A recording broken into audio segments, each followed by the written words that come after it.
Any dizzy spells while playing football? Have you ever been knocked out? Any problems with your vision? Okay. Any problems sleeping? During the Euros, yes. Yeah? Okay. But otherwise, no? No. Alright. Okay, deep breath in.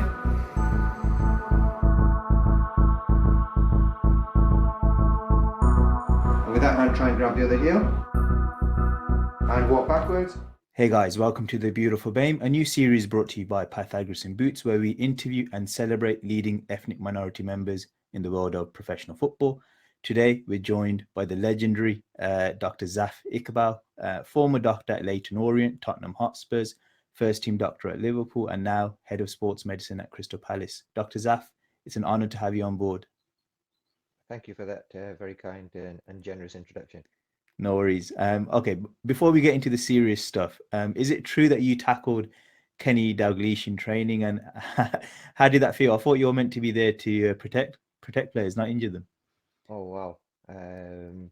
Nice, easy one to start off with. No, so we used to play quite regularly five-a-side football, and as you can imagine, Kenny was very competitive. Um, and I think that came about because quite often he would take the mickey, not of, I mean, obviously he's been doing that down the years through many players, but of all the staff as well. Um, and I think I just got a little bit frustrated, and despite the fact that I think he was 60 at the time, uh, our team was getting hammered by the coaching staff, and I went in and just got a little bit too excited, and anyway, as I went in, the ball had already gone, and unfortunately, I went through him. I think it slipped a little bit as well. Went through him.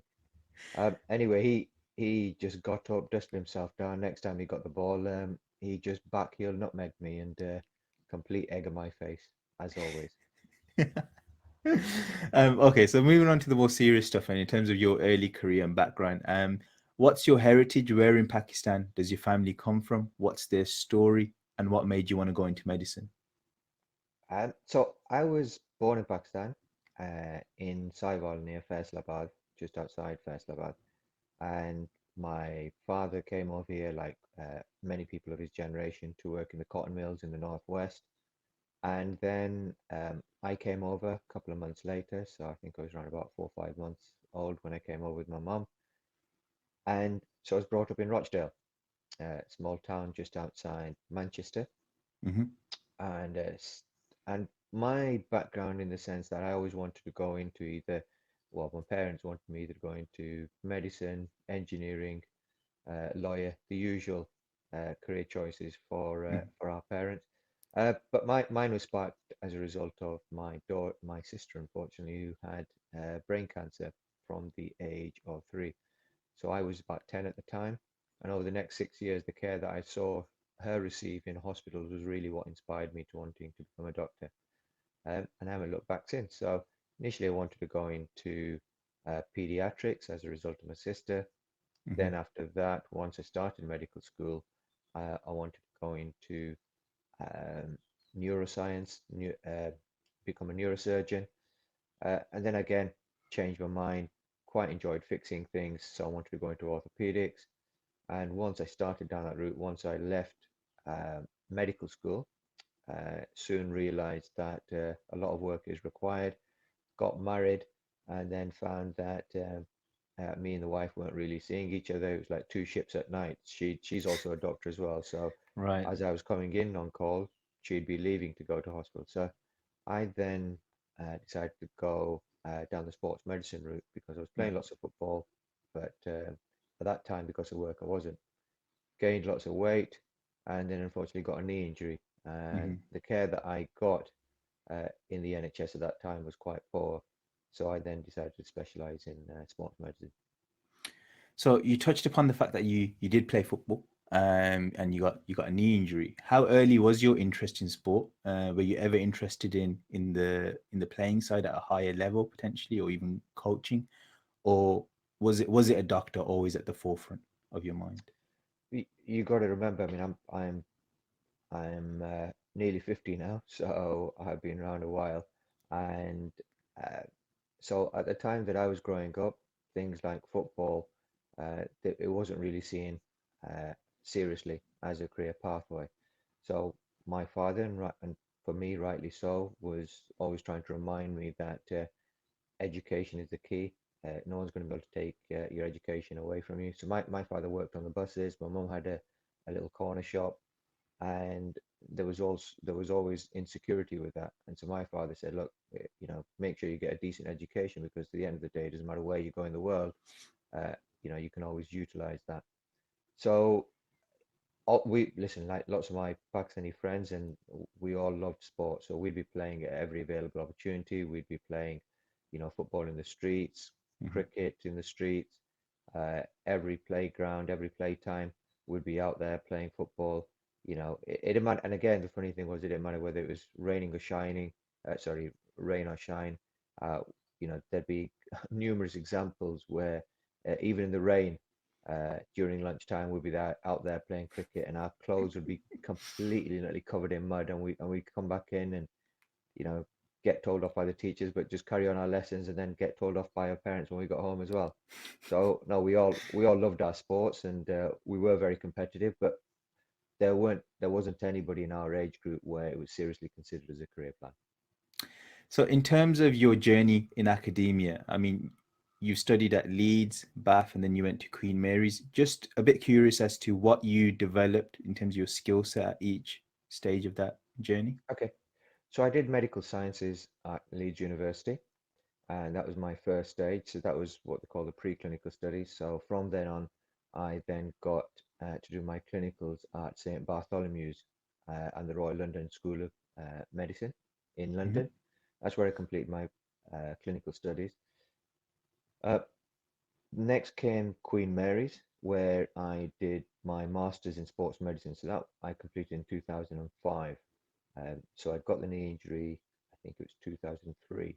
And so that's what sparked my interest in sports medicine.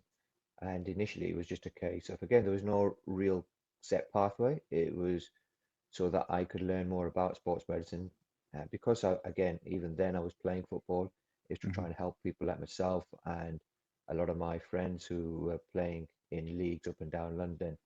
Um, I then set up some sports medicine clinics on the NHS in Hmm. Newham, and also worked at Royal London.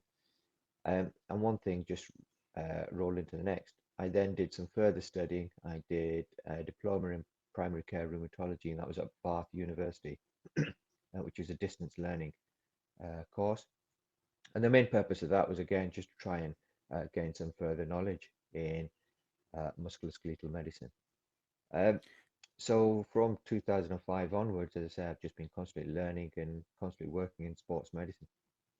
So, let's talk about that move from sort of being at university to getting your first job in football, which was Leighton Orient. How did that come about? So I just completed my MSc in sports medicine at Queen Mary's, and I think there were some opportunities to go and work with the England youth teams. So I was doing some medical camps with some of the under 15s and under 17s, which was again valuable experience. And around the same time, I also was asked to help set up the FA Sports Medicine Society.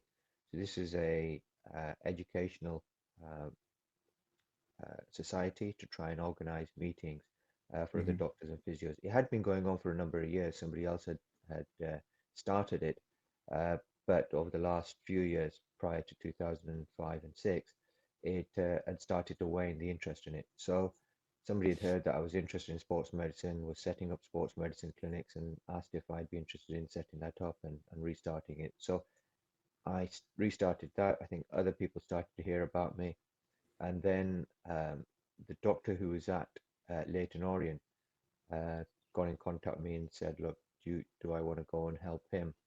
Sometimes he would go and work with England Rugby, and if I could help cover him, so I said, "Sure."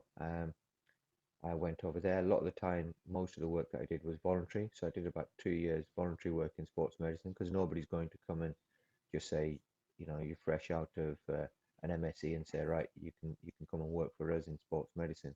So there was a lot of voluntary work. There's a lot of running around, knocking on doors, just try and get experience really. And then the doctor there at Leighton Orient left to work full time in England Rugby, and then that position at Leyton Orient came up, and they asked me to take over there. You then made the move to Tottenham. But before we just talk about that move to Tottenham, obviously you were born up north. How do you feel what was the reasoning behind your move down south and taking jobs predominantly in the southern region? So it was a medical school, really.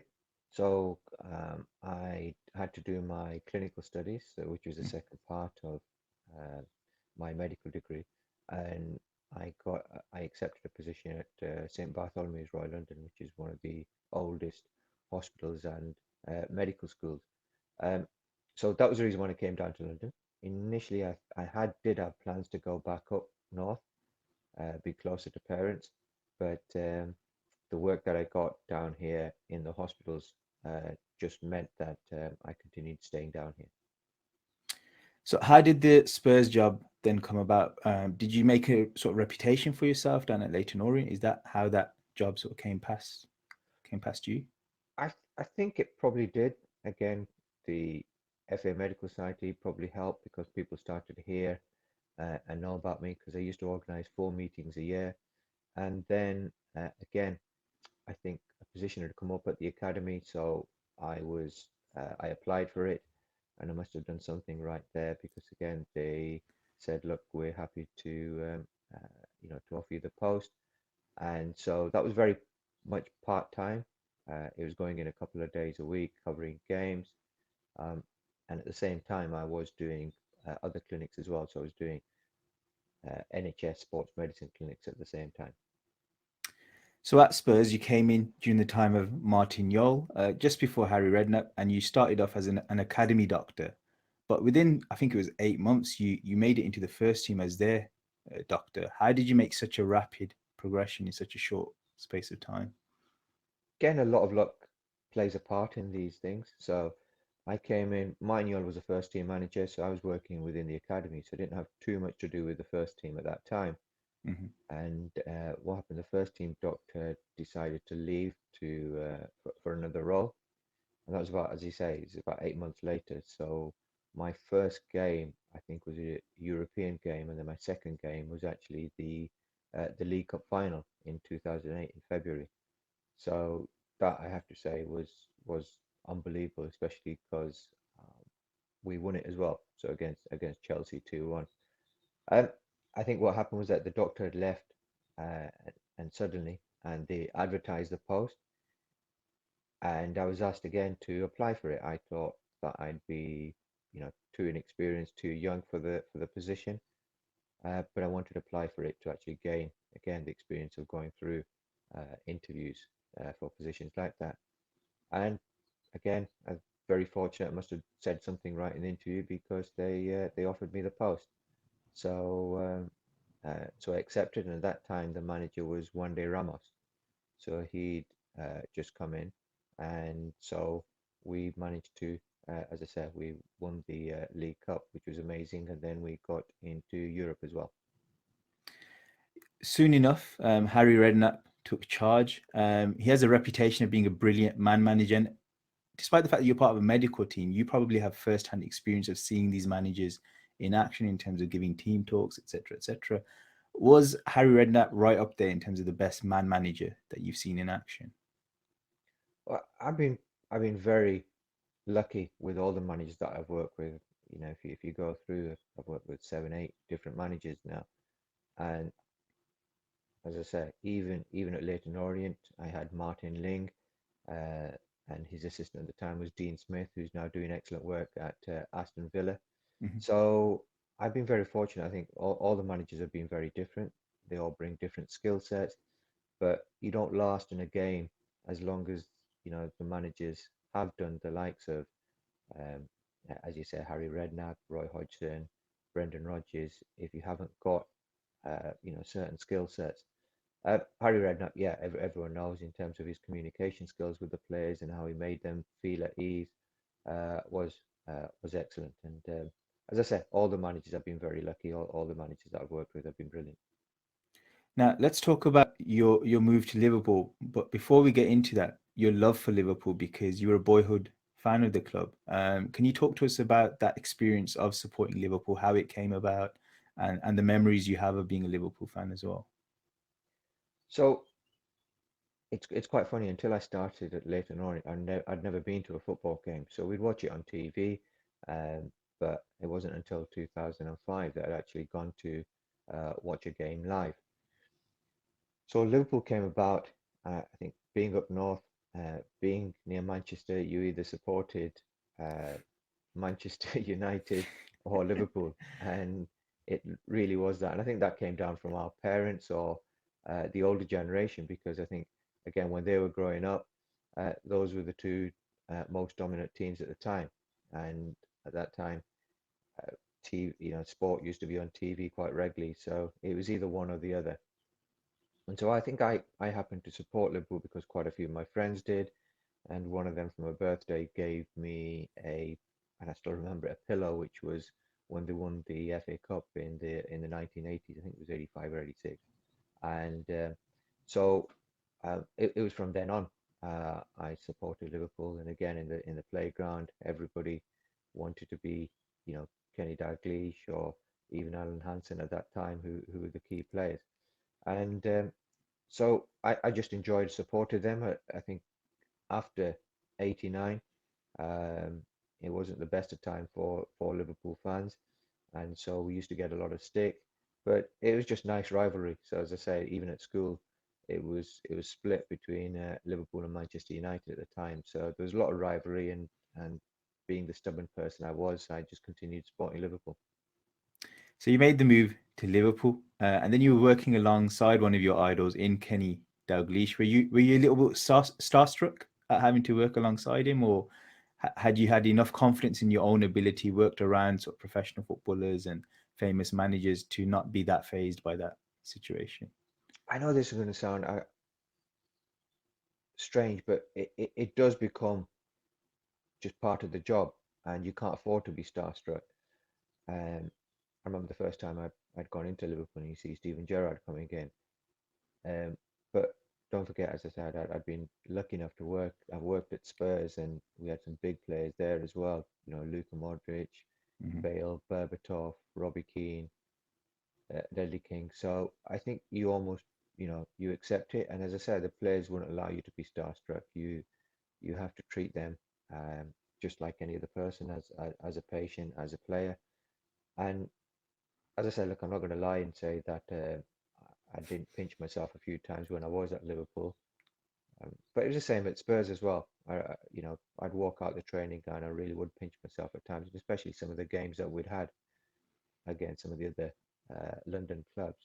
I would pinch myself and how did this happen? But at Liverpool, um, it you're right, it was my boyhood club, but once I'd gone in there, it was strictly professional. Keeping your Liverpool fan hat on, who would you say in terms of your years of watching them, top five Liverpool players of all time? Oof, wow.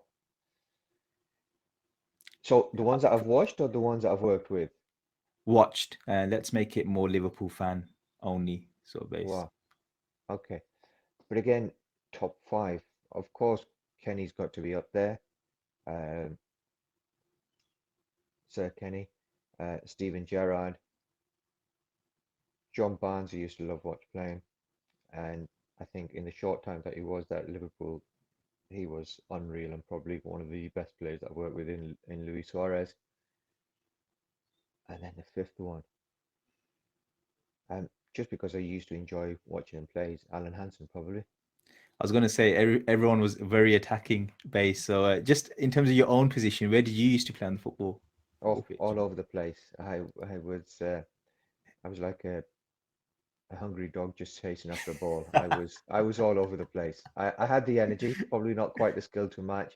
Yeah. Um, yeah. So I started off when I was at university. I started out as up front, striker, Hmm. then slowly moved into midfield, and then eventually right back, not left back in the changing rooms as many will joke, but no. So I was so right back. I used to, as I say, I had a lot of energy. I was up and down, and I only stopped playing a couple of seasons ago just because I was getting a little bit too frustrated with the younger lads either turning up late or Hmm. running past me, and me not being able to keep up.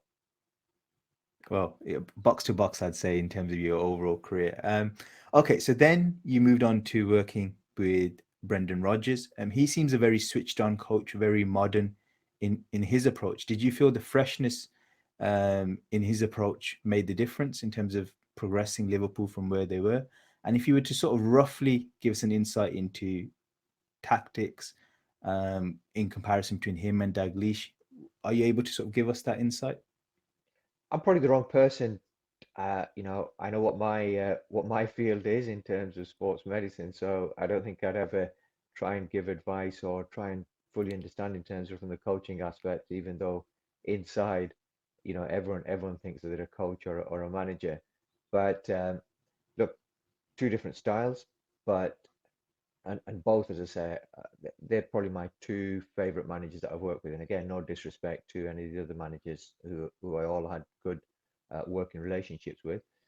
But Brendan, just in terms of the way that he communicated with the players, his ideas of how they were going to train, how they were going to play, every training session you could see the players just absolutely loved the training sessions, the way they were put on. I think the biggest thing for me uh, for a football manager is making sure that the players get the message of what you want to do with them, and that the players also know what is going to be expected of them during the training session. So they were so organized, to the second. They were fun. The players knew exactly what was expected of them, and you don't have to hear it from me. You just speak to or listen to any of the players that have worked with Brendan over the years, and I think to a T, every single one will say how organized and how fun, his sessions are, and also, again, it goes to show the kind of and style of football that he's brought as well. I still remember that game against Arsenal. I think it was February 2014 against Arsenal at Anfield, and they were 4-0 up within the first 20 minutes or so. And I have to say, that was probably the most explosive and unbelievable football I've seen live. It was just a joy to watch. But that's the way that he played. Um, he just loved attacking football, but it was great to watch as well. And that came down to his training sessions, the way that he set up, but also I think his handling of players and the way that he communicated players was excellent. And yeah, I did enjoy working with him. Yeah, I mean, I'm a United fan. Sorry to disclose that on you now, Dr. Zaf, but Rodgers' spell was definitely for me. Trying to watch it from a neutral point of view, one of the most exciting teams I've seen in Premier League history, to be honest. Okay, so you then had to leave Liverpool, and I think during our research, I think it was for personal reasons. You may not want to discuss it, but were you gutted that you never got to work with Klopp and be part of the current era? I, I'd be lying if I said that it wasn't a small part of me, but in terms of, I've openly said anyway with regards to my reasons for leaving. So Hmm. we got into after that 2013-14 season, we we secured second place. We were in the Champions League. My wife and kids are still in London, so my wife and unfortunately one of our kids, our son, has got a heart issue. So my wife stayed in London because of all of her support network.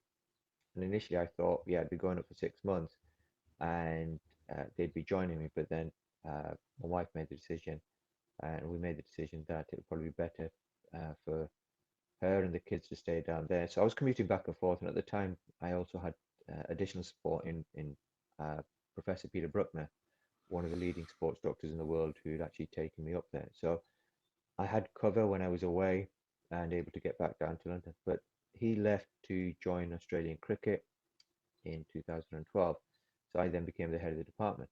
And when we got into Europe, it then became very, very difficult for me to actually, take the trips back down to London.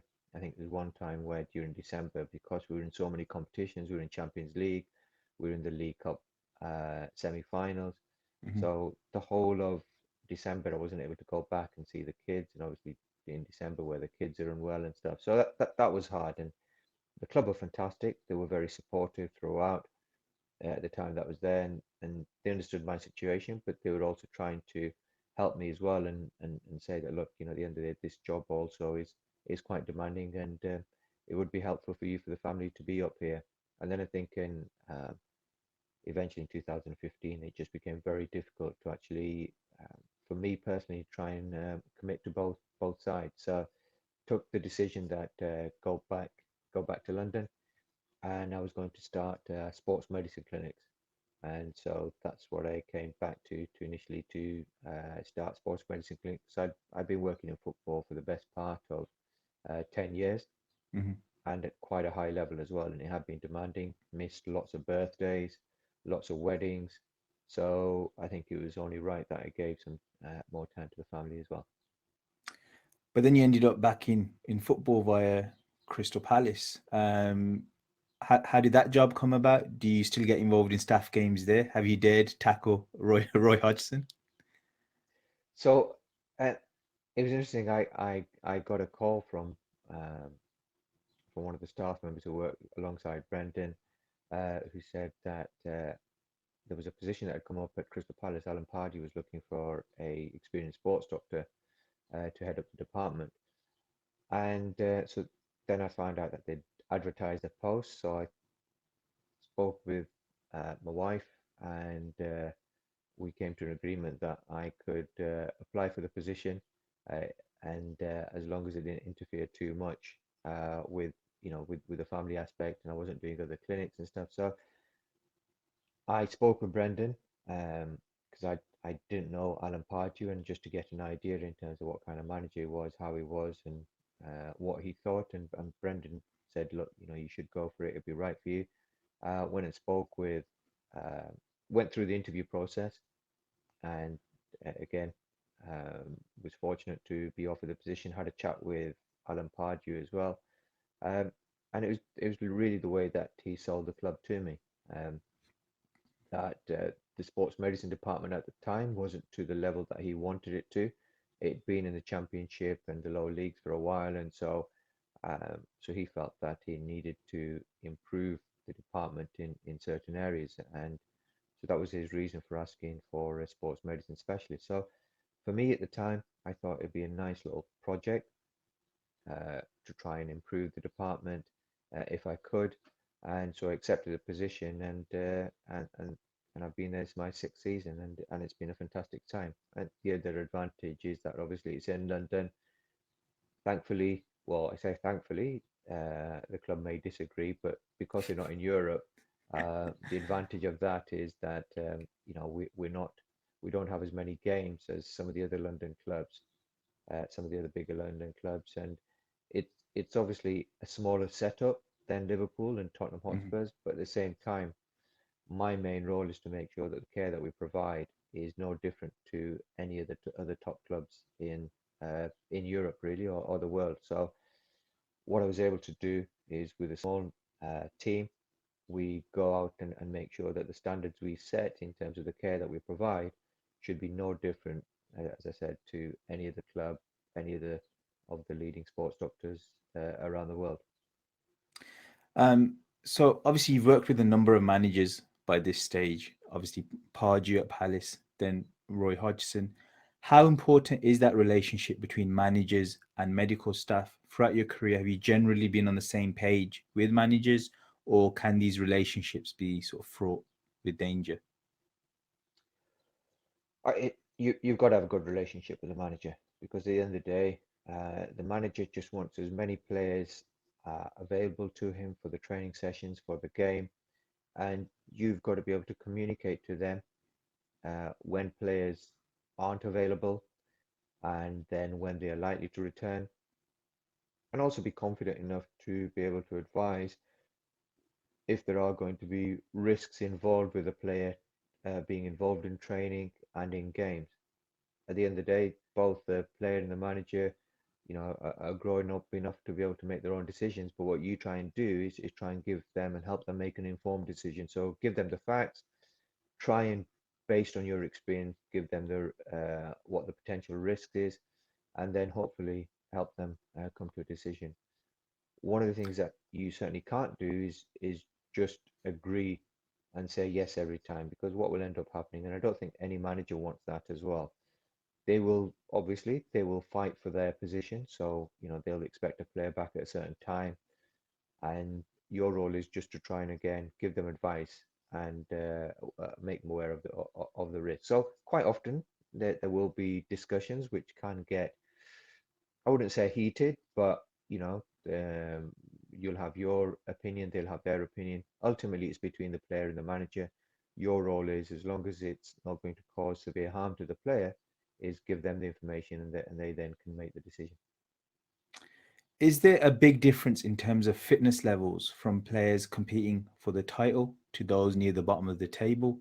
And if so, which physical attributes tend to be of greatest differentiation between those very elite players to the ones who are sort of mid-table or battling relegation? Wow, good question.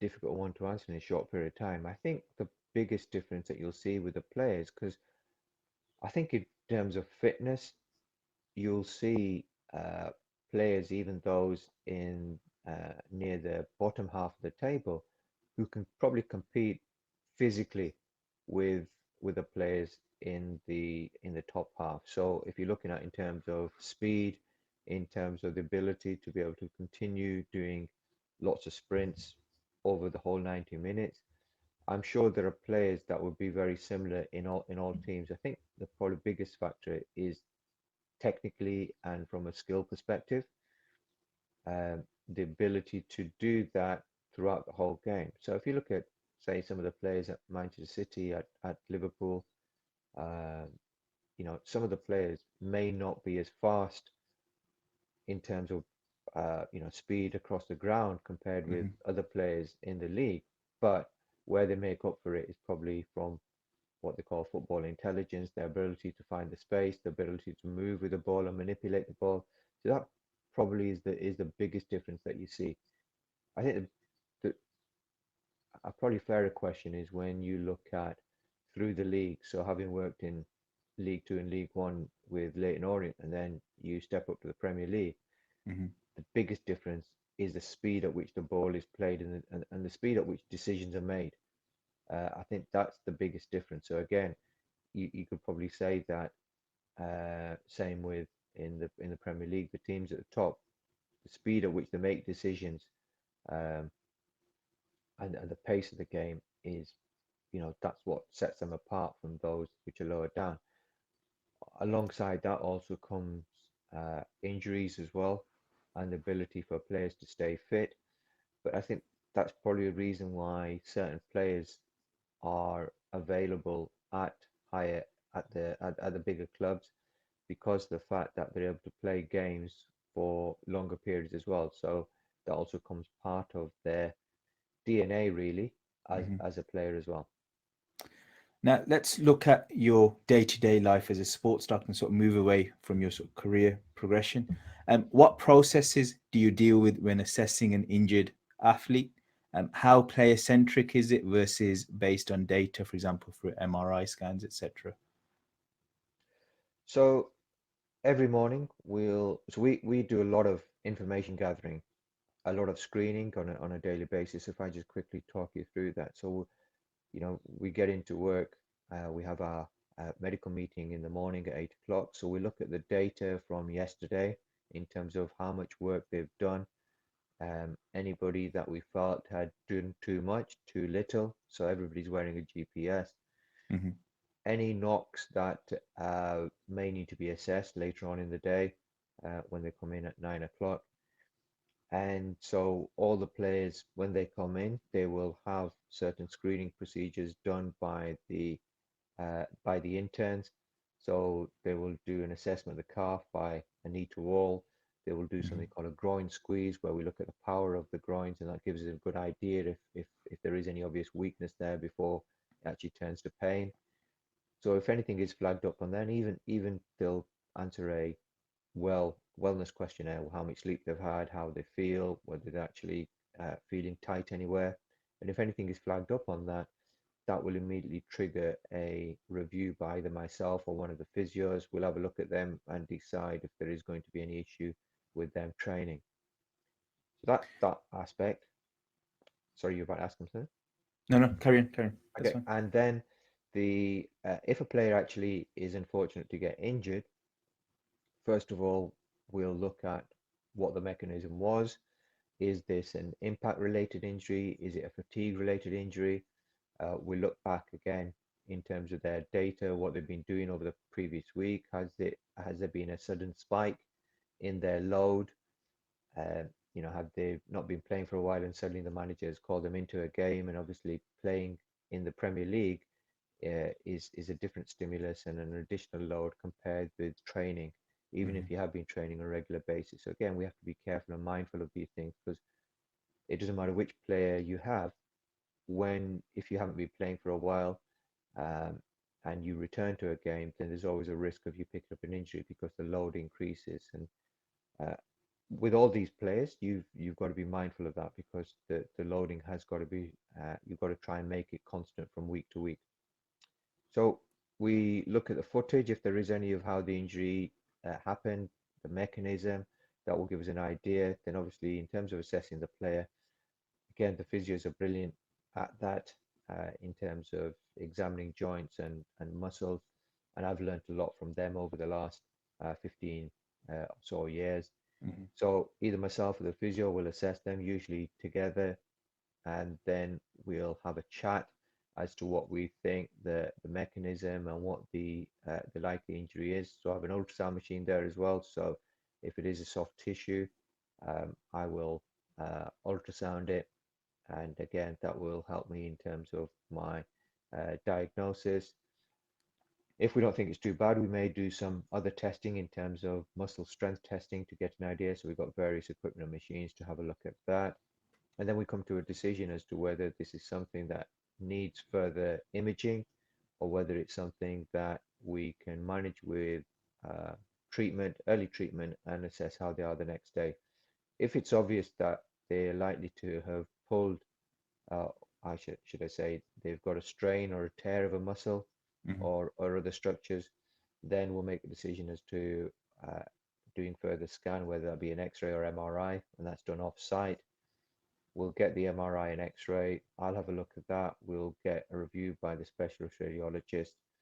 We'll sit down with the physio, the rest of the medical team, and go through the whole process, come up with what the most likely diagnosis is, and then try and put a time frame on that, what the likely return is. And then after that, we'll discuss with the player and the manager, make them aware of what's happened. So you've touched upon it really in terms of your treatment methodology is very much driven on the data that you sort of come across. Um, are you generally against surgery? Is that always like the last resort for you? Are you very much about giving players the time to recover in a natural way? Do you take into account any alternative methods? How cutting edge is football when it comes to uh, medical treatment? Is it quite experimental? Is it based on what's proven out there in the scientific world? We're only allowed to use those type of methods. As much as possible. So my practice has always been is um, as much as possible, evidence-based medicine has to be at the forefront. We try and be as objective as possible because we're dealing with players who are worth millions. They're big assets to the club. So if you're trying an untried method and something goes wrong, then there's only going to be one person to blame. Hmm. So everything that you do has got to be based on fact. The players also will demand that as well. You try and see the best people available. So, for example, you go and seek the best knee surgeon or the best ankle surgeon, and essentially seek the best advice out there. That's if it requires surgery. So the majority of injuries, fortunately, don't require surgery. And one of my roles as being a sports medicine consultant is to try and manage most of those cases in-house. Occasionally, some of the issues where there's a discussion to be had as to whether this needs to be managed surgically or can be managed conservatively, we will also seek the opinion of the surgeon as well, just so that the player can see that we've found out what the surgeon has said. We've given our opinion from the conservative aspect, or seek further advice from a specialist who deals with, say, hamstring injuries that have torn off the bone and Hmm. can be managed conservatively. So again, we'll give both options, tell the player and the club. these are the options, these are the time frames, these are the likely risks, and of course it's very much player centered. So the player obviously has the final say on that, because all we can do is give them the advice. It's their career at the end of the day, and then collectively we'll come to a decision and then go down that pathway.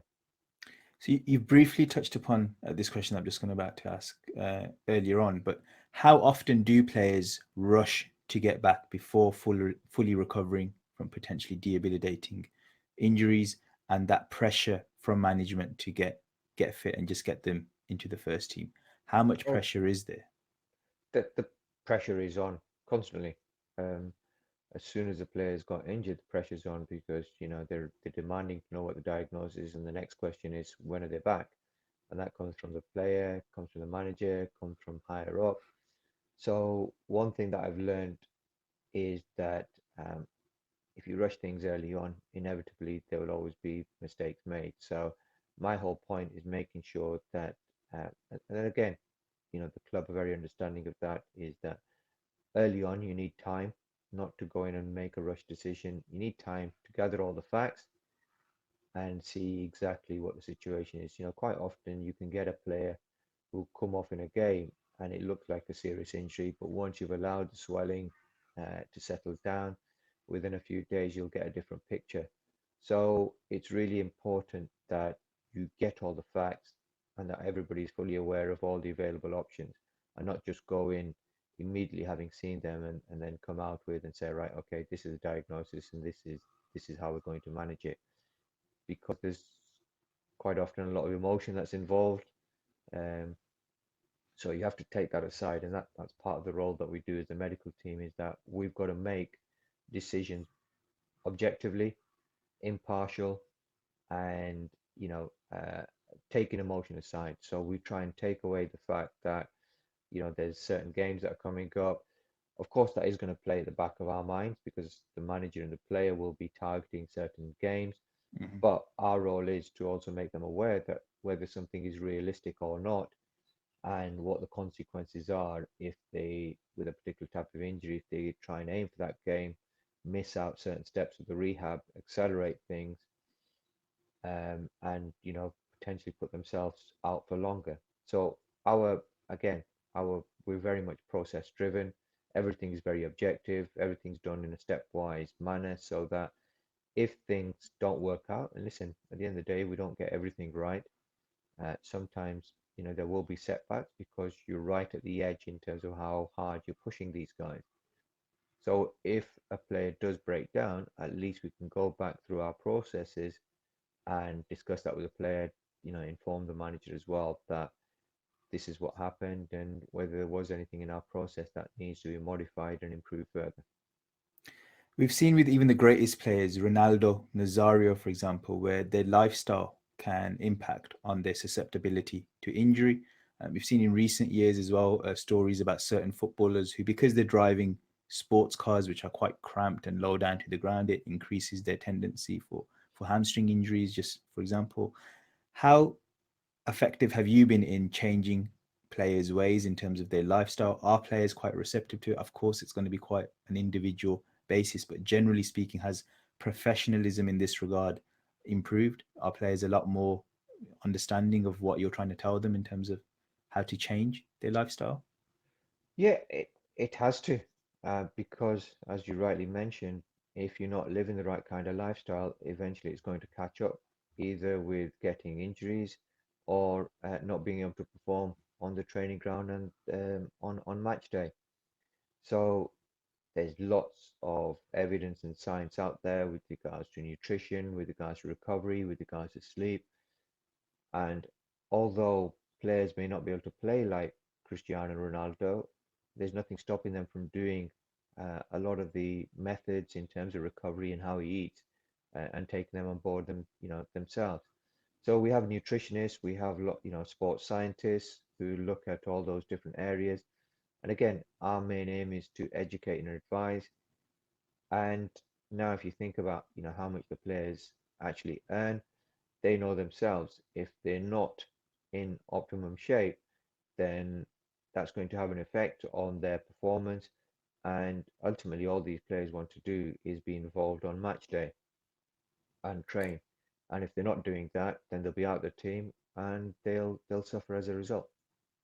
We saw in Marcus Rashford's recent documentary where he's got his own sort of personal uh, physio, nutritionist, etc.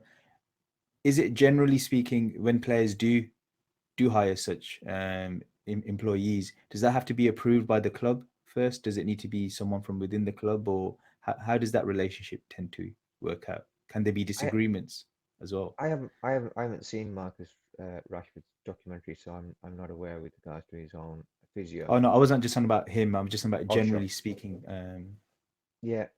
So one of the things that I tried to do is when I came to Crystal Palace was inform the club that really the club is the employer for the player, and so as much as possible we should be making sure that we're advising and controlling as much as possible in terms of what work gets done um, for the particular player. The main reason for that is if there is information that you don't know and a player is being treated in a certain way, if a player breaks down, then whose responsibility is it? I think it's unfair on the medical team of the club is if a player is having treatment away from the club and they then break down and we're not aware. So even if a player is doing extra work away from the club isn't right because everything we do, our decision making is based on the data that we have.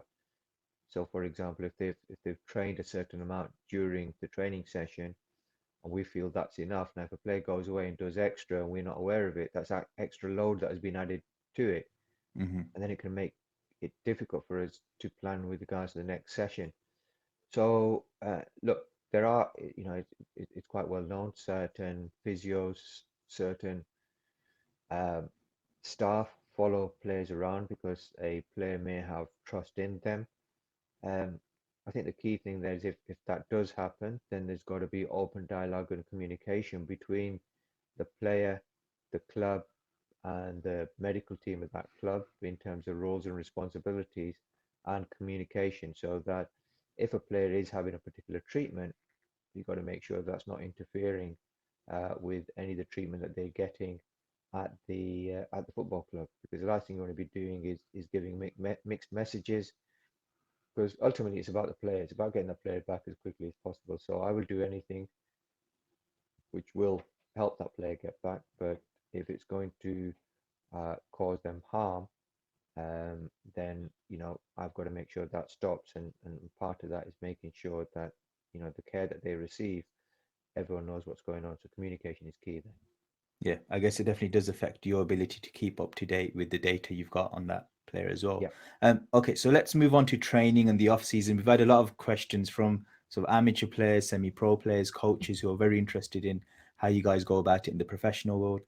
How much does the medical team of a club have input on training sessions? You've talked about loading, etc.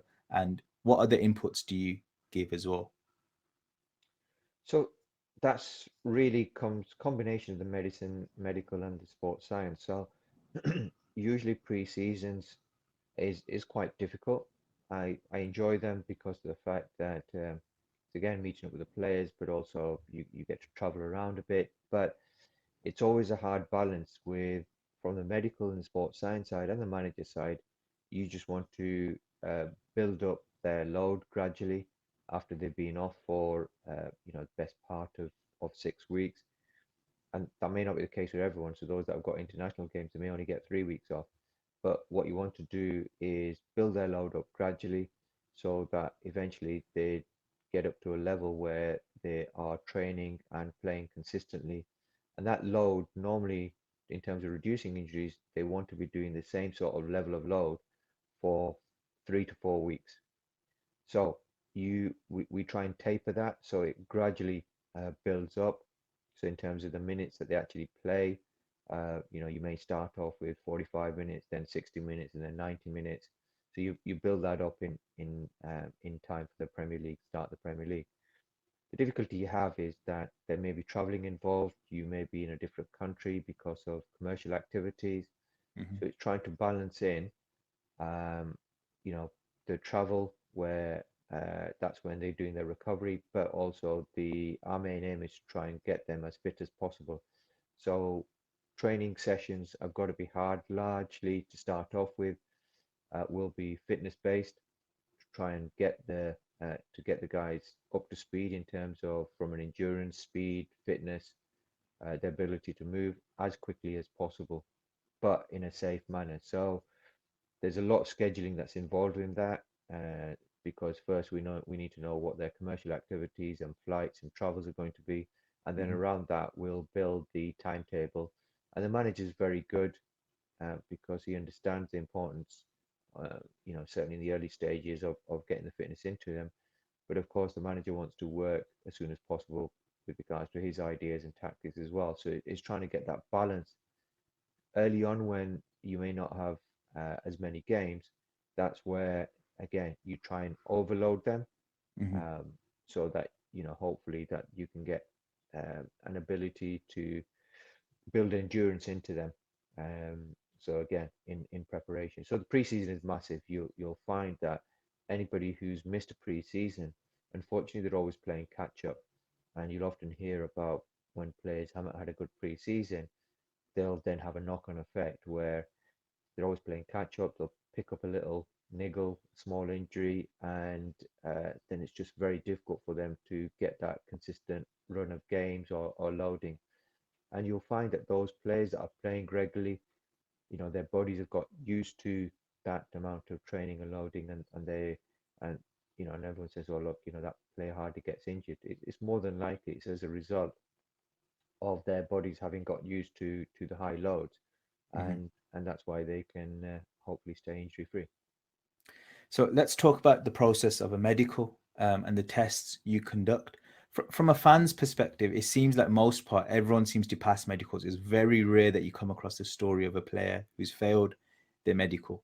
Why is that? Do you think players need to be more appreciative of managers and clubs need to be more appreciative of the concerns raised about a player's fitness during the medical, or are they just in a rush to sort of get the deal over the line? Gosh, um, the reason I say that is it's a very difficult one because there'll be different requirements at different times. So if you look at recruitment, it can depend on many things, whether a player has become available, whether there's a need for a particular player, um, and sometimes it can have a knock-on effect where before you can buy a player, another one has got to be sold, and so quite often decisions can be made quite late on. So I've always tried to be transparent to a club whereby I've said to them, look, any player that is coming to this club, just like if you're going to buy a house, you want to be doing due diligence on them. Hmm. A player should be no different. They're worth millions of pounds. So you want to make sure that any asset that you're buying has been fully assessed, and my medicals, as I say, the club is going to take a minimum 7 hours. So you've got to give me at least 7 hours. And behind that, I want to try and get as much information from either previous club, other staff, from the internet about any potential problems that are coming up. So the medical will involve obviously the background history, their past injury history, your examination, the MRI scans, they'll get cardiac screen, Hmm. blood tests, and then if you pick anything up on there, you'll also get a specialist, excuse me, orthopedic surgeon or any other specialist opinion as well to give their thoughts, and then you package that all up, and that's what you then present to the club, the pros and cons. You give them information as to what the potential problems are likely to be in the short term over the next 2 to 3 seasons, any longer term issues, because if the player is a young player, the club may be looking to see them as an investment and selling them after 3 to 5 years, and whether they are going to be a good worthwhile investment in that as well. So in terms of failing a medical, the only time really where a player, when they say fails a medical, is if something is picked up which is enough to warrant a concern where either the player is not going to be able to play for a long period, or that it can be detrimental to their health. So, for example, if a cardiac issue is picked up and the club decides that it's too much of a risk for them, So Hmm. everything becomes a balance of risk, really. So I present the facts, and then it's down to the club to decide that whether it is worth investing in that player. Now, quite often when a medical is failed, it may not be because the player has got a big issue. It just may be the fact that terms couldn't have been agreed. So, for example, a player may have a particular problem which is picked up, and the medical team may feel that actually you're only going to get X amount of games, or they're going to have issues after 2, 3 years, and the player's side want, say, a 5 year contract, and the club, based on the medical, will say, well, we're only going to offer you a 3 year contract, and so they may not agree terms, and then it comes out in the news that they failed a medical, which I think is a bit unfair. Hmm. I think usually it's because of the fact that they couldn't agree terms. The difficulty you have, I'd like all those things to be done behind closed doors so it doesn't put pressure on the medical team, the club, and it's not unfair on the player. But I think it's very difficult to keep these sort of things under wrap. There's always fans or uh, people connected with a player that will, see the player at an airport or going to a club and will leak out that information. So it's very difficult to keep that quiet. Now, that's very, very insightful. Okay, so let's talk about general fitness of professional football players. You've spoken about the difference between maybe League Two versus Premier League is the speed of decision making. Obviously, you've played yourself as well. I haven't asked what level, but I'm sure it's a decent level. Is there a base level of fitness needed to become a professional footballer? And the reason why I ask this is players like Zidane, Raquelme, from my perspective, they still seem far superior to your average semi-pro player athletically. They might not have the pace, but in terms of their flexibility, strength, I'd expect those attributes to sort of push them above an amateur player in the athletic sense. Would you agree with that, or what's your thoughts on that?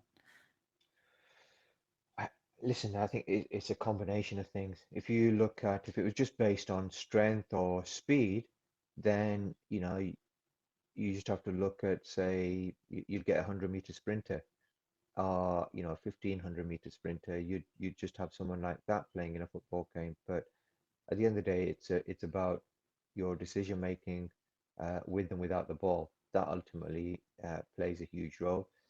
I think there are many footballers who can uh, have got a decent level of football ability, but what also then helps them further is the fact that their endurance, their ability to play a game, run for 90 minutes, and that obviously is very important as well.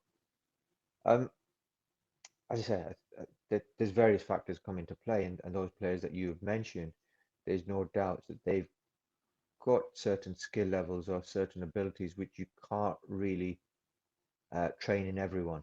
I think those are things which come from either a young age or they've got it, and you just have to look at when you look at senior football and see some of the players.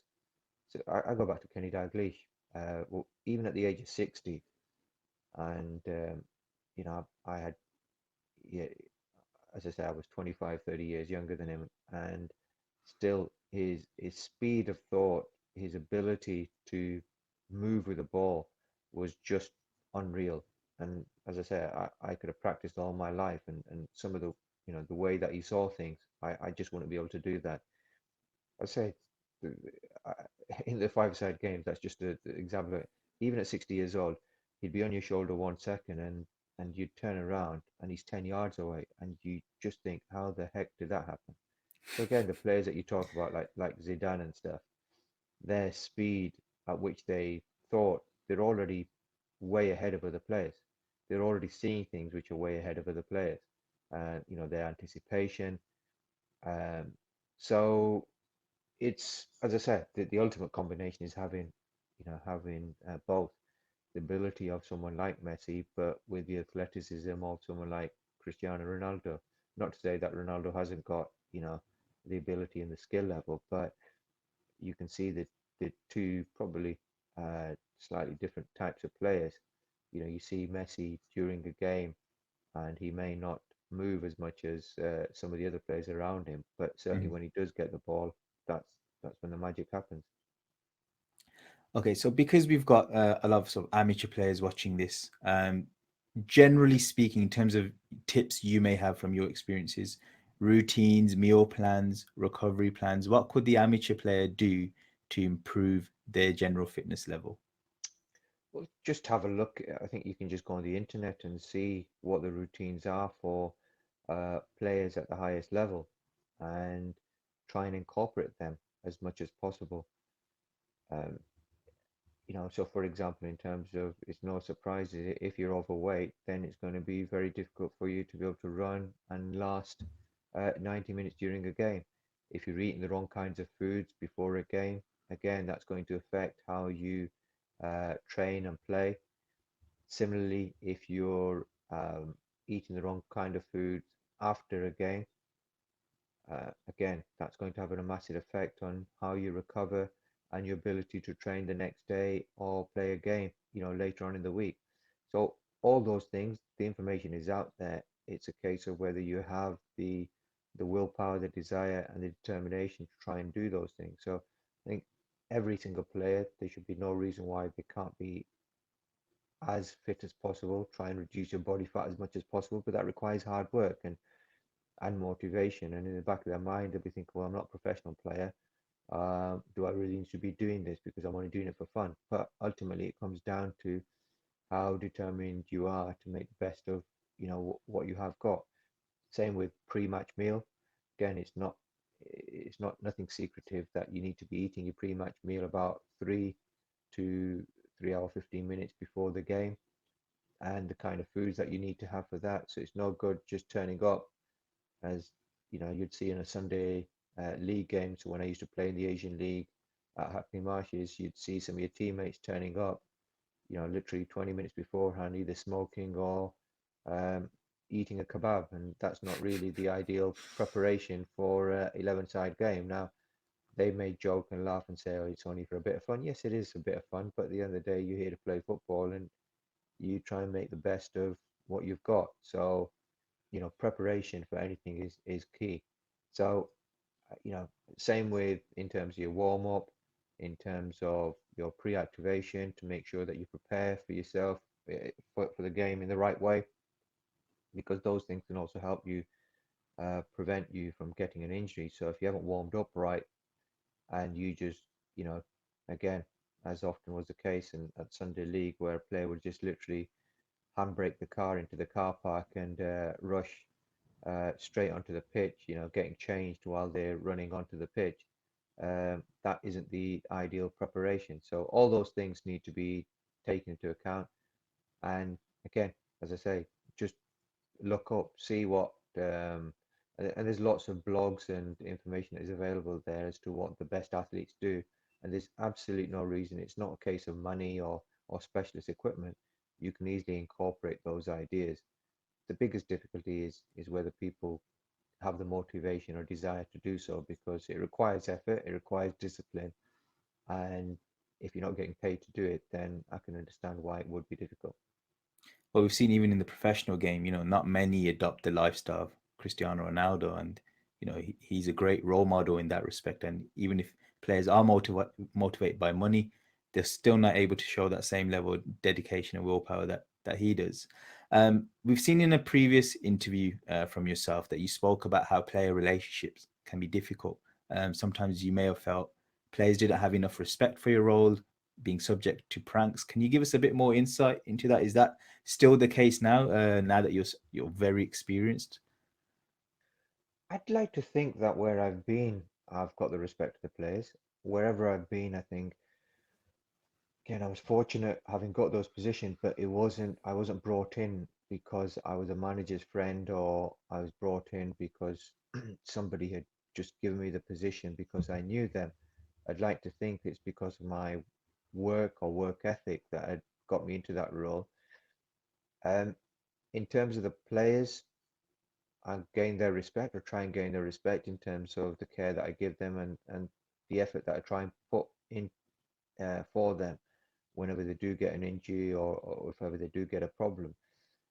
Regarding players, look, you've got to remember these are young lads, anything from the age of 17 up to the age of 35, and the young lads, and they're going to enjoy themselves. And a lot of the time, it's like being back at school. So you've got to be mentally strong enough. The players there's lots of banter that's flying around, uh, often aimed at each other, but everyone is free game, so you've got to be able to stand up for yourself as well. So yeah, there's lots of players who will try and have a go at the medical staff, but at the same time, you've got to have certain strategies to be able to combat that as well, and be able to give a bit back. What's it like being chairman of the Premier League Doctors Group? What sort of stuff do you guys discuss, and what changes have you made to the Premier League via your committee meetings? So as I alluded to earlier with the FA medical side, I've been heavily involved in education, and it was really to try and educate myself because there wasn't any set pathway for sports medicine doctors when I first started out. Um, I've been doing the Premier League chairman role for a couple of seasons now, and it's really to try and gather. We have regular meetings throughout the year, and it's to try and gather uh, ideas or problems that we have collectively as a group, and then present them to either the Premier League or to try and learn from them collectively and see how we can help issues that may affect us all. It's been particularly difficult, certainly over the last year as a result of COVID. So there's been lots of collaboration because obviously COVID has been affecting us all, and um, so we've got to have a set plan which everybody agrees with, which is going to be in the best interest of both the players, but also making sure that the medical staff are comfortable with whatever is being suggested, and then they're not put in, in a safe, they're not put in a unsafe environment or put under undue pressure.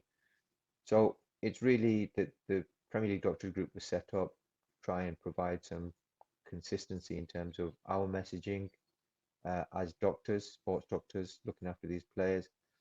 What I've tried to bring is really from the education side. So I always make sure at the meetings that I'll bring in speakers to try and educate on problems that we may have collectively, and also, certain case studies that I may have seen myself, which I feel that the other doctors may learn from.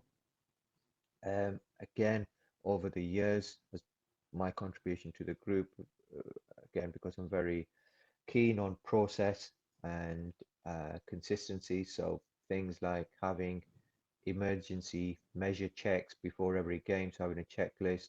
I've been able to introduce things like that. Um, but really, it's about education and collectively trying to support each other. So that's what really the group is about over the last couple of seasons.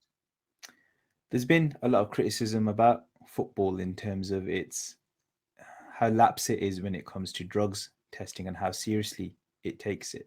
Obviously, you're someone who's incredibly experienced at the forefront of seeing things like that.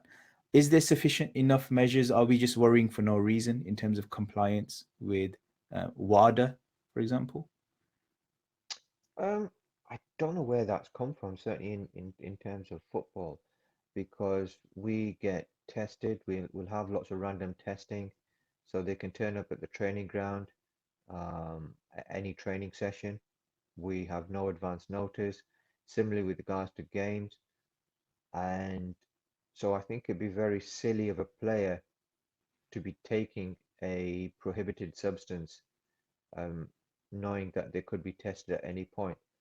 It may not be as frequent as testing in some of the other sports, who may be required to give information on a daily basis. But to be honest, any training session, any game, um, UK anti-doping can turn up, and they'll choose players randomly, or they may have some pre-selected players which you have no way of knowing. So no player can really risk taking a substance knowing that if they get called, there's no way of hiding, um, you know, uh, either away from the test because they'll face sanctions, or even manipulating the test.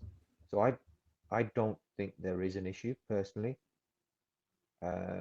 And again, the players have no excuse because the doctors for the teams are educating them, or should be educating them on a regular basis. And I make sure that my players are aware that any medication before it passes their lips, they should run it by me. So, just to be 100% sure that that medication is safe. So, for example, if they've got a headache and even if they want to take paracetamol at home, I'll get them to WhatsApp me the picture of whatever they're taking, so I know Hmm. exactly what it is. So there's evidence regarding that, and I can quickly check up and just make sure. At the end of the day, they're not going to take any medication because I see them on a daily basis anyway. So it's very unlikely they're going to be taking any medication from home. But just by the off chance, say if it's off season and they're abroad and they've got a headache or a toothache and they want to take some pain relief, then I make sure that they contact me first before taking any medicine. Let's talk about your relationship with sports away from football. How much do you take from other sports in terms of medical knowledge? For example, a sport like MMA. So through the FA Medical Society, I go back to that, but um, even though that was set up for doctors and physios, we get doctors and healthcare staff from other sports and sports scientists. So quite often I've invited people from rugby, cricket, um, athletics to actually speak on those meetings. So again, we're constantly trying to learn and find out what people are doing in other sports. So you're right in terms of management of injuries that may be more common in other sports. We, as a medical team, will try and find out how they manage something. So, for example, if shoulder injuries are not as frequent in football as lower limb injuries. So, if we do get a shoulder injury, we will go and seek uh, from specialists who deal with those sports that have more frequent shoulder injuries and try and find out how they manage those. So, for example, rugby, they'll get lots of traumatic injuries around the shoulder. So, we'll speak to our rugby colleagues, find out how they manage it and if there are any tips in terms of trying to improve and optimizing the care. So I try and find out a little bit from any of the sports. So even for example, head injuries, or should I say head laceration. So I've done a little bit in boxing. So I've gained some information from the corner cut men in terms of how they help stop bleeding.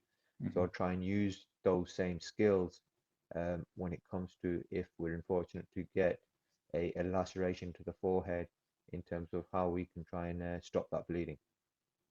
So obviously, following your Twitter feed, it's hard not to see that you're a massive cricket fan, as I'm sure most Pakistanis are. Tell us about your work with international cricketers. Who do you sort of work with, and how does your approach differ when working with a cricketing star versus a football star? So I've only really started following cricket again over the last I'd say four years, and that came about because of um, I was contacted by a coach in Pakistan who asked me to look at one of his players who'd been out for 7 months, and he's openly spoken about it, so I don't have an issue with regards to mentioning it. Which is a player called Umar Amin, a professional player out there, and so he came. Uh, he was talking about his issue, and I said, "Look, unfortunately, I'm based in the UK." So he actually came over and worked with myself and the physios for about 4 weeks, and we managed to resolve that problem, and he got back to playing again. It's difficult in Pakistan because sports medicine isn't as advanced, excuse me, as it is in the UK, Australia, um, in other European countries. So I think it'd probably be fair to say that the players don't necessarily get access to the best sports medicine care that they could do. Mhm. And there have been players who have had injuries for long periods, which could have been managed more appropriately. And that's not a criticism of any of the staff there. It's just a case of, just like in the UK, sports medicine isn't seen as a speciality there. I mean, here obviously now it is, but it has taken some time. And so the care and attention and the finances that are put into sports medicine aren't great in Pakistan, and that's across all sports, and especially cricket being the number one sport there. Even in there, it isn't.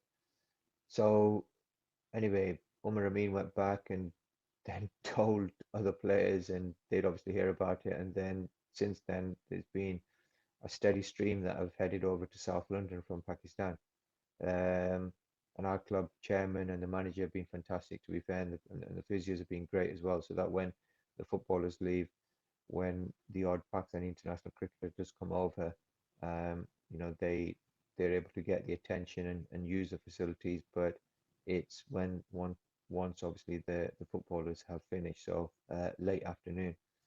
So I think the next one that came over was Harris Hill. Again, he's openly spoken about it. He'd had knee issues for 18 months, and so he came over and again worked with our physios for 4 weeks. And the physios enjoy it as well, the sports science stuff, because it's a different, I wouldn't say challenge, because for them, compared with football, the injuries that they do come over with are quite relatively basic. And so for them, Mhm. it's quite straightforward. But quite a few of them enjoy the cricket, and so it's nice for them. It for them, it's a relief, and also they see it as quite easy to fix as well, relatively. So, as I say, Harris Hill, he'd been out for 18 months, came over here, did literally 4 weeks of work, and that was only 3 times a week because that's all the time that we could give, and he got back to playing again. So it's a shame that not just in cricket, but across the sports, because, as I say, I think sports is the only thing that unites the people in Pakistan. Um, and it's a shame that more people aren't given the opportunities to be able to continue playing sport. So, as I say, my interest really over the last 4 seasons has increased because of my contact with the cricketers that have come over. You've touched upon the fact that those injuries were quite basic compared to football injuries. So, what is the most physically demanding sport, in your opinion, in terms of endurance, agility, susceptibility to physical injury? And which one requires the most versatility in terms of athletic prowess?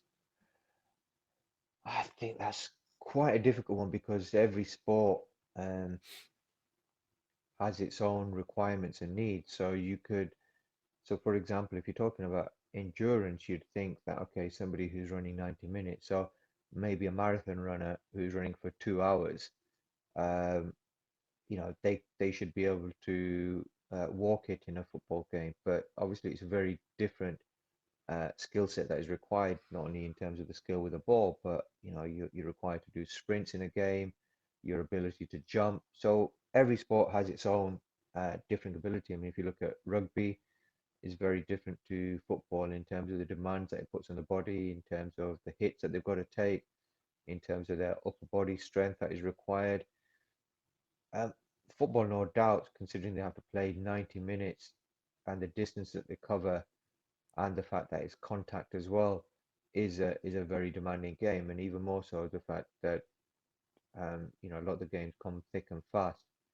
So I don't think one you could say that one sport uh, shows that a particular sport is more athletic or fitter than another, because again you compare that with Tour de France in terms of the cyclists, Mhm. the endurance that those guys have. So if you're talking about just purely from a fitness level, then I don't think you're going to get many athletes who are going to be fitter than the cyclists. But as I said, I think it's very much individualized to the sports, and what you try and do is to try and reduce the number of injuries.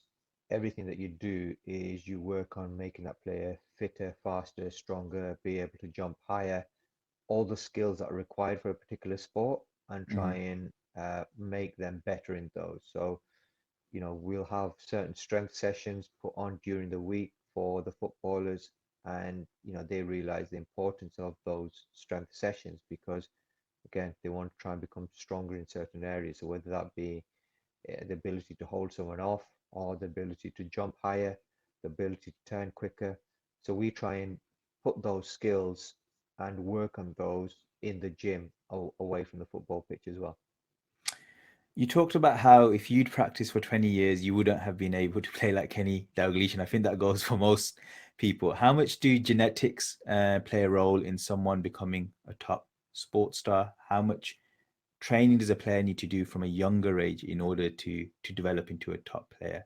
So nature versus nurture. Can It's going anyone to be become an elite sports star? it's going to be a combination of the two. Um, you often hear a figure of for any skill, you need at least 10,000 hours. Mhm. Um, but I think, yes, genetics will clearly play a part. But on top of that, I think the most important thing is the learning from a very young age, because we know from the age of 2, 3 onwards, the pathways, the neural pathways are put in place. And so I think that's really the time um, that a kid will learn and pick up skill sets and be able to find that easier. So, for example, the ability to kick with both feet.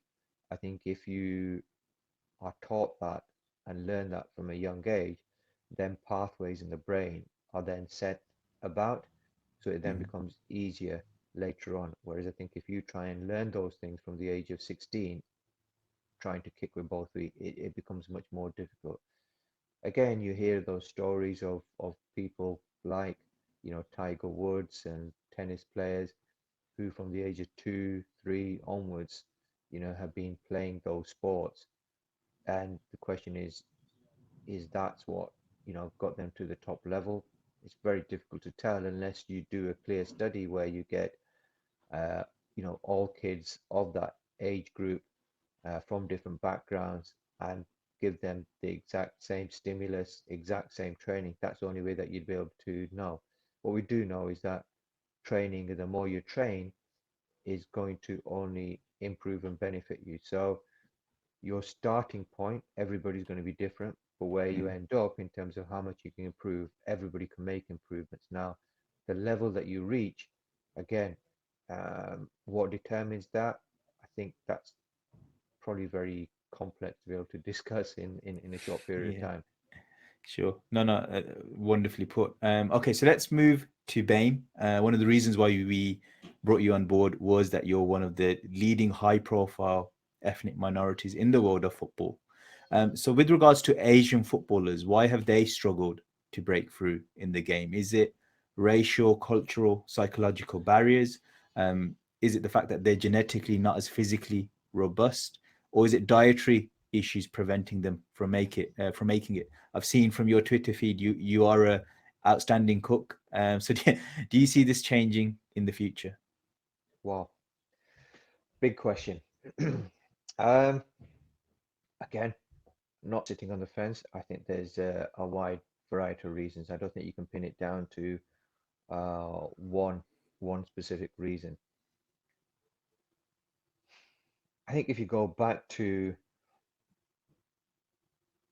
a player being selected, ultimately all the managers that I've worked with, I've had this conversation in terms of, or I've been asked, why aren't there enough South Asian players? And if I go back to school, we used to have, during back in the time, we'd have international games where it would be Pakistanis on one side and the non-Pakistanis on the other side. And we'd have games and we'd be able to compete in whatever sport, whether it be football, whether it be cricket. So I think the ability is there. I think what it then comes down to is the support network and the ability to also then further those skills.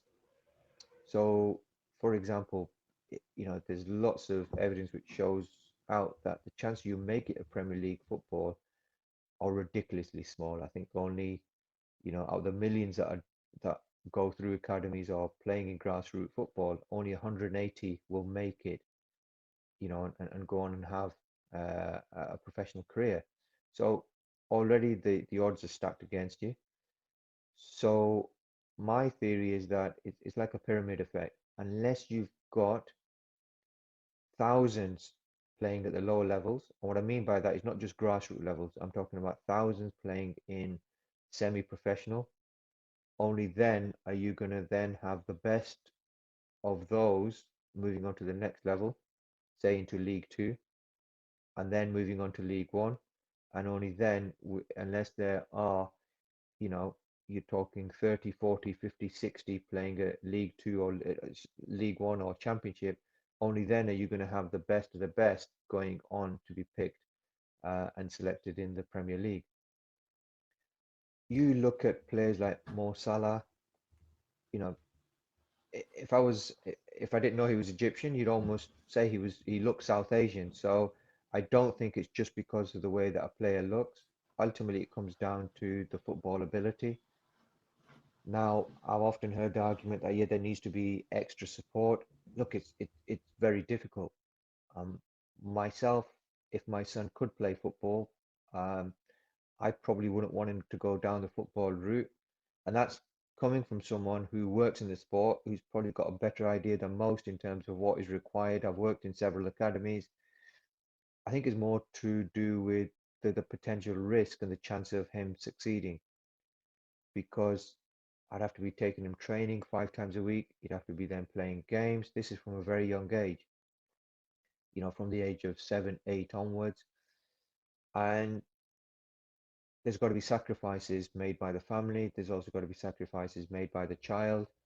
And for me also, then you could do all that, and then he may just not be good enough, whether you want to call it genetic or whatever reason, he may just not be good enough. Now, just the fact that he's been going 5 times a week doesn't automatically mean that he's going to make it.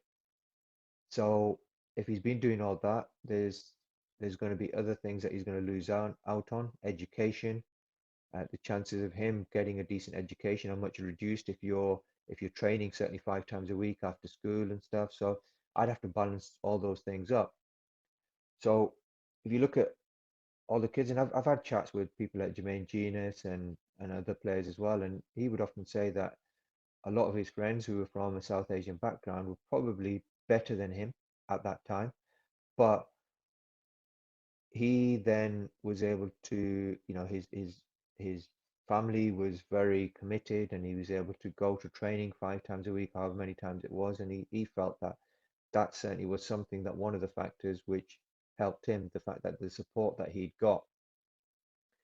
And so again, I go back to it, just because your parents are supporting you 5 times a week doesn't necessarily mean that your kid is going to be the one that is definitely going to make it as a footballer. So unless you've got thousands of parents who are as committed and are willing to put their kids through that, knowing that out of the thousands, there's probably only going to be one that may have a chance of making it as a professional footballer, and when you look at it like that, can we honestly say there are tens of thousands of kids whose parents are willing to put their kids through that, knowing out the tens of thousands, maybe one or two are going to make it as a Premier League footballer? So unless that changes, I think it's going to be very difficult. So if you look at countries like Brazil, if you look at even in countries like the Netherlands, where you've got thousands of kids who are playing, football at a young level, only then do the best ones filter through. And then it's made out, well, look at these kids. How is it that these kids with a smaller population are coming through? Well, it's because there's more of them playing at the lower level. So I don't think just playing five-a-side football, just playing Sunday league once a week is enough. If you're really expecting to take to the next level, then you've got to have kids playing at all levels. I'll give you another example. I remember when I was up north, and a League Two club asked me to help them with an open day for South Asians to come and display their skills. So we went around community centres and mosques and tried to make them aware that there was an open day. Not a single South Asian turned up. This was a League Two club. And yet, when you get an open day at Chelsea or Liverpool or Man United, thousands from all around will turn up and say, "Yeah, my kid is going to make it." Well, no, you've also got to ask yourself, your kid, are you happy that your kid is going to be playing football, whatever level it is, whether it be League Two? Now, most parents, if you tell them that, look, your kid may only play at Leighton Orient, that for them will be seen as a step back because they'll think, well, actually, the commitment required, and even then they may not make it at Leighton Orient, and the finances involved may not be worth the effort. Everyone, look, ultimately wants to play at the highest level, which is the Premier League, but it shouldn't be seen that playing away from the Premier League is seen as a step down. Now, thankfully, there are players who have just seen and are willing to play football wherever, regardless of what level it is. So Nabil, who used to be at West Brom, He's now, playing in Greek league, so he's taken upon himself whatever happens, he wants to play football, and fair play to him. And there are a few other examples like that. At the same token, you look at players like Harry Kane. He went, um, I think he went on loan to 6, 7 different clubs. He went to Millwall, he went to Leyton Orient, he went to Leicester City when they were in the Championship. And so for him, it was just about being determined and making a name for himself in football, no matter what the level. Same with Andros Townsend. If you look at how many clubs that he went to on loan. Now, that just that experience of going down to a League Two club could have broken many a player. Um, and I've seen many players, yes, we hear about the likes of Harry Kane and, Andros Townsend, but there are many, many players who were sent to League Two clubs and then don't make it. So there are a lot Mhm. of players who are not South Asian who have got through academies, who have got to the age of 21 and then told that you're not going to be given a contract. And it's devastating, you know. And they may not necessarily have an education to fall back on, and it must be really, really hard. And so we've got to look at both sides of the story, that it's not just, oh, South Asians aren't making it because they're not given a chance. I think it's also, are we given, when I say we as South Asians, are we giving ourselves the best chances and opportunities in terms of making sure that there's enough South Asians together collectively that are playing um, at the lower levels and are willing to take the sacrifices to try and work so that one or two are going to be able to make it to the next level. And I go back to it, just because your parents have got the finances and are committed, that doesn't necessarily mean that, I hear the story of, oh, yeah, but I took my kid 5 times a week and he didn't make it and he wasn't given the opportunities. You may also have to accept the fact that it's a skill-based game, it's an opinion game as well, and that whoever's looking at them may think that actually the kid isn't going to make it.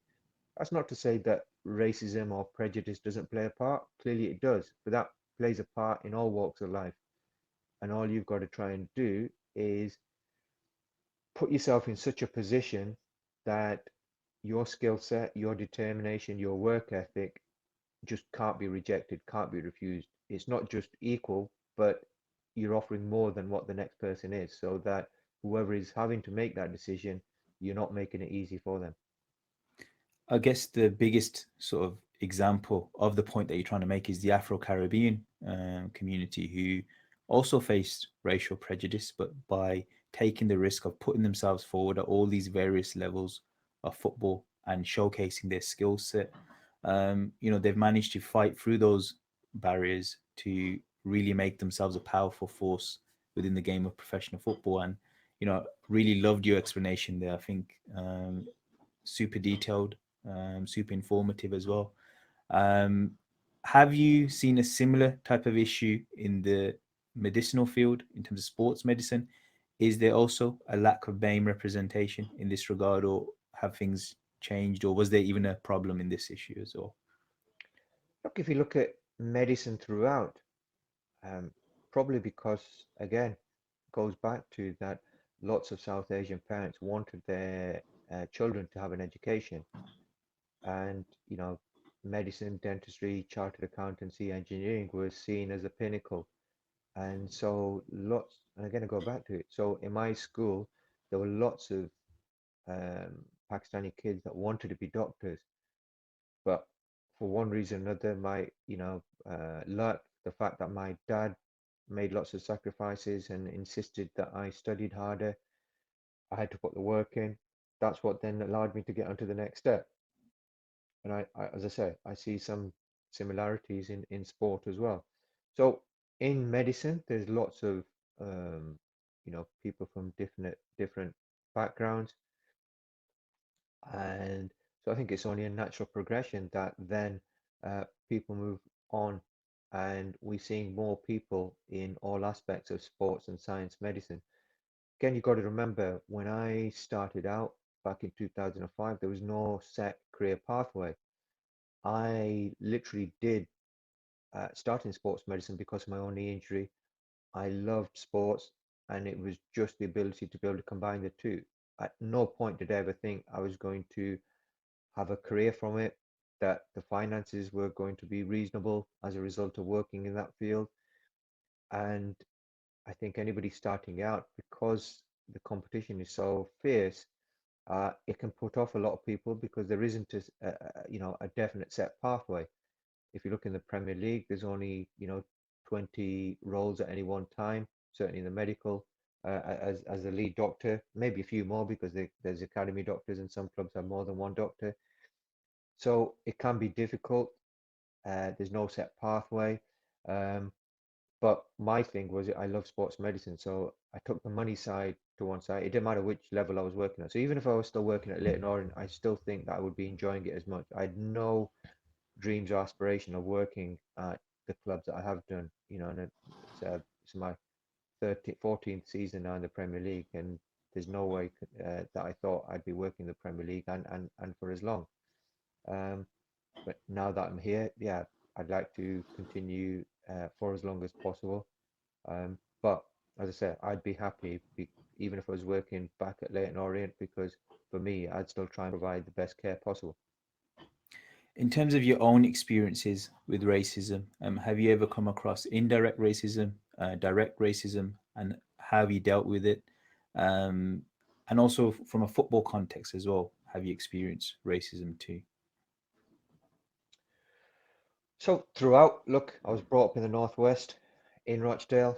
Um, my dad was a bus driver and continuously used to experience racism while working the buses. I think one of the hardest things I'll never forget was I think as a 13-year-old coming back home and seeing my dad laying on the sofa, with a bruised leg, a black eye, and he'd been racially abused on a bus just because of the fact that he wouldn't let a passenger uh, from a Caucasian background on the bus without them paying. So, you know, he got beaten up as a result of that. I remember coming back home and I was just so angry. I just wanted to go out and, you know, I don't know, find the person. But my dad said, look, that's not the way to do it. You don't fight anger with anger. And so he just said, look, just make sure that you work hard, get yourself in a position so that you can then help others and change people's opinions. So that's what I've constantly tried to do. There has been, no doubts, there has been racism throughout my life. Um, Sometimes you think it's less and people are becoming more understanding, but you do come across situations where you think, gosh, how ignorant are these people? The media, you'll see headlines in media trying to stir up hatred as well, um, blaming certain problems within the country on certain races. Um, Look, I love this country. I love being in the UK. I've been brought up here all my life. My workplace in football has been absolutely amazing. My colleagues have been amazing. We have open, frank conversations. They've been so understanding of both my background, my religion. I don't hide the fact that I'm a Muslim. They've been accommodating, whether it be at Tottenham Hotspur, where they would help with regards to, uh, providing iftar. Um, Even at Liverpool, where they would bring in halal food, for the players. Brendan Rodgers introduced a prayer room for all faiths at the training ground. Even at Crystal Palace, as I say, we've got halal food provided for the players ourselves.